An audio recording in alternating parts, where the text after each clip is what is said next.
How to speak in English. This is important to learn on easy way. Hello everyone, this is Rajib and this is my English learning channel Rajibvlog. Today I am here to show you how to speak in English on easy way with a word. It was I who. যদি কোনো বাংলা বাক্যে আমি সেই ব্যক্তি এভাবে বলা হয়ে থাকে তাহলে ইংরেজিতে শুরুতে it was I who ব্যবহার করতে পারি। Structure it was I who plus verb with present form অথবা verb with first form plus object। এখানে it was I who এটি সাবজেক্ট হিসেবে ধরে নিতে পারি।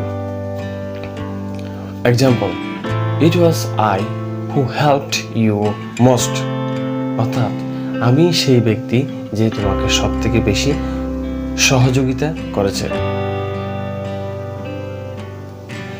It was I who stood first in the exam আমি পরীক্ষায় প্রথম স্থান অধিকার করেছি।